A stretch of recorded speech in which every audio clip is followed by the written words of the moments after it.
ev awareyên gogihashtina parêzgeha Duhokê. Piştî roj û şevên birçî û tî li gel tirsa êrişên çekdarên Daişê ev yek bandora xwe digire ser derûniya awareyên Kurdê Êzîdî. بخدم جێ من نەیخۆشە سێ چار جار چەفکن جێ من نەیخۆشەم سێ چار جارە شێوێ خۆت حەسین ئەم ترساینم تاعبینە مەلچیدە دوانزە ڕۆژە مەلچیدەم لنگێن ما هەموو بخوینێت تەقین ئەمە ترسن ترسێت کنەمش ڤرژی باز بدن.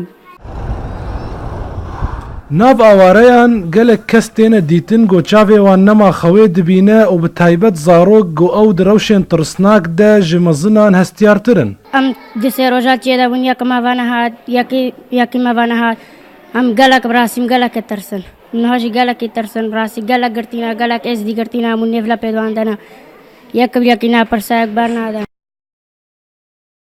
Li gorî derûnnasê cîhanî Ibrahim Maslow dema pêdiviyên mirov ji xwarin vexwarin û meskenê tê dabînkirin weke pêdiviyên sereke ji her mirovî re her wiha îmnahî got ew di pila duyemîn de tê û ev her du li gel himbêzkirina xelkên deverê ji Kurdên Êzîdî re dike got rewşa wan ya derûnî ne bi wê rengê got metirsî li ser hebe.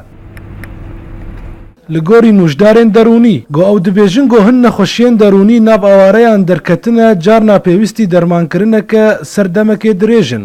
بل هندك حالات هين افنا خوشيت ام بجني جيري دايب تروما بخوب خوفا مثلا حادثه تروما سجل بو الدماغ دا وجينات شيت وكيل بجني اكشوانا خوشا بي تي اس دي نخوشا تكشونا ستريس بشتي تروما افريدانا نخوش او ديتي بيش جابت يا سجل بو الدماغ دو هر بو دوبارت كتو ريكورد كت ليدر خوني دا بشوي دا نه مرتاحه تورا عصبيه تبيره اف احتمال محتاج فتره كاد دريشتر بيتن شير بيتن هيوا بيتن دا تو چاره سر که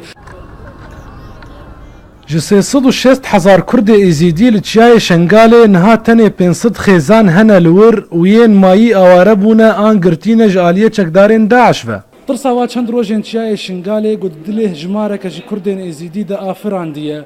Pêwîstî çavdêriyeke bi mehaye tevlî got ew tirsa han ji bandora Rokê an du roj an heftiyekê ye. Pêşewa Behlewî, Rûda Duhok.